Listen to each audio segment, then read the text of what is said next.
pros and the cons of creative financing.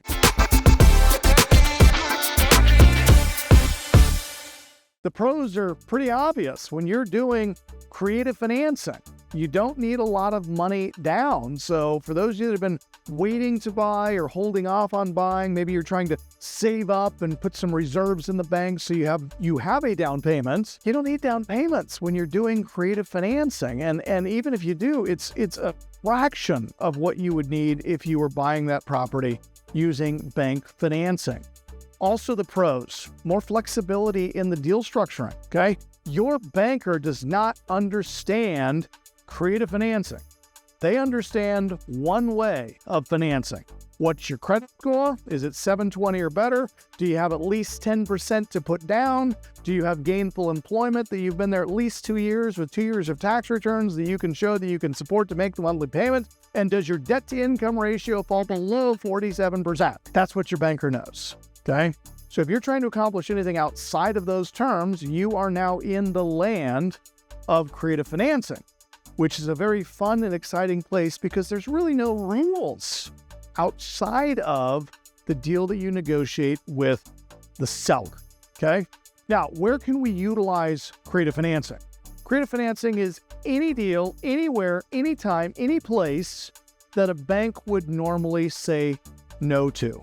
In fact, when you call our corporate office and you ask to speak with somebody from Kogo Capital and they put you on hold, you're going to hear hold music with a song, a jingle that says, when banks say no, call Kogo, because that's what we do. We do all of the deals that banks won't do because they don't understand the terms, they don't understand the structure. So if you have been wanting to start investing in real estate, if you've been wanting to get started buying, fixing, and selling, if you've been looking for win-win strategies that you can utilize for both buyers and sellers, creative financing, private money, Kogo Capital is the way that you're going to get that done. Now, let's talk about some of the cons when you're dealing with creative financing.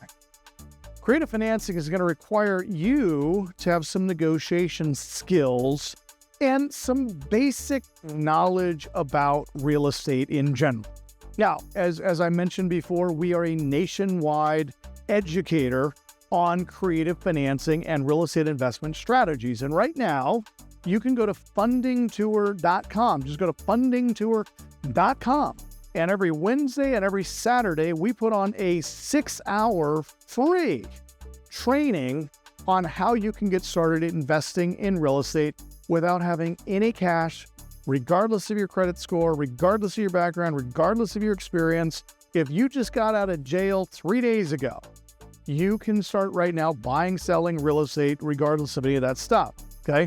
So you do need to invest some time educating yourself on how to find these deals and where these deals are located, okay? Now, some of the methods, we talked about subject to financing or lease with options. These all have their own little nuanced risk. So I would really discourage you guys from taking anything that you've seen, anything that I've said as the gospel and going out and implementing immediately without checking with your local attorney, your local title company, your local real estate attorney.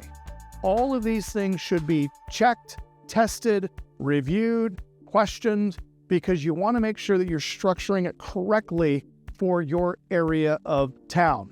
Now, most of your real estate laws are established at the state level, but every county has their own nuances around the legal and some subdivisions. If you're dealing with a planned unit development or a PUD, or you're dealing with an HOA, a housing authority, where you're going to have to make monthly payments to some group to police when people's trash cans are out there, okay? Those have to be considered as well when you're doing these types of creative strategies. And the last one that you definitely need to check, especially if you are going to be using some of these creative strategies to start doing short-term rentals like Airbnbs.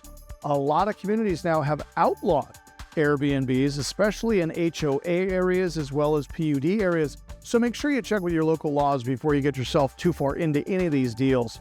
But lastly, I want to manage your expectations, okay?